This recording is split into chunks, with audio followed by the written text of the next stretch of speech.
अगर कोई तुम्हें बार बार गलत साबित करे, तुम्हारा अपमान करे और तुम्हारे पास जवाब भी हो, तो क्या हर बार बोलना जरूरी है? या कभी कभी चुप रह जाना ही असली जीत होती है?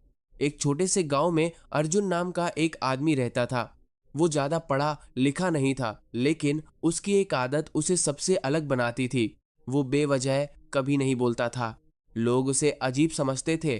कहते थे, इसमें आत्मसम्मान ही नहीं है, कोई कुछ भी कह दे, बस चुप रहता है। कुछ लोग उसे डरपोक भी कहते। एक दिन गांव में एक नया व्यापारी आया, राघव।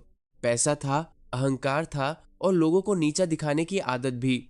उसने अर्जुन को देखा और मौका मिलते ही उसे सबके सामने अपमानित करना शुरू कर दिया। तुम जैसे लोग कभी आगे नहीं बढ़ सकते, क्योंकि तुम्हारे पास बोलने की हिम्मत ही नहीं है। भीड़ खड़ी थी, सबको लगा आज अर्जुन जरूर जवाब देगा। लेकिन अर्जुन ने सिर्फ उसकी तरफ देखा, हल्की सी मुस्कान दी और फिर चुपचाप वहां से चला गया। उस दिन लोग हंसे, बोले, देखा, कुछ कह नहीं पाया। लेकिन सच्चाई ये है, हमारा दिमाग गुस्से में सबसे कमजोर फैसले लेता है। एक आरे में एक आरंभ है।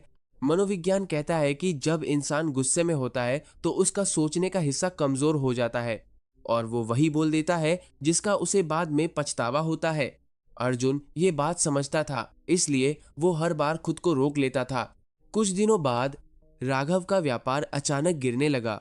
उसके साथ काम करने वाले लोग उसे छोड़कर चले गए। उसका अहंकार अब उसकी सबसे बड़ी कमजोरी बन चुका था। अकेला पड़ गया। तभी एक दिन अर्जुन उसके पास आया। उसने बिना कुछ कहे उसकी मदद करनी शुरू कर दी। उसके काम को संभाला, लोगों से बात की और धीरे धीरे उसकी हालत सुधार दी। राघव हैरान था। जिस इंसान को उसने सबके सामने अपमानित किया, वही आज उसके साथ खड़ा था। उसने पूछा, तुमने उस दिन जवाब क्यों नहीं दिया और आज मेरी मदद क्यों कर रहे हो?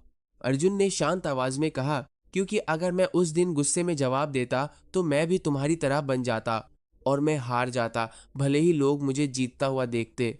कुछ पल के लिए सब कुछ शांत हो गया। राघव की आंखों में आंसू थे, क्योंकि उसे पहली बार समझ आया कि असली ताकत आवाज में नहीं, नियंत्रण में होती है। बुद्ध ने भी कहा था, क्रोध को पकड़े रखना ऐसा है जैसे तुम जहर पीकर उम्मीद करो कि दूसरा इंसान मर जाएगा।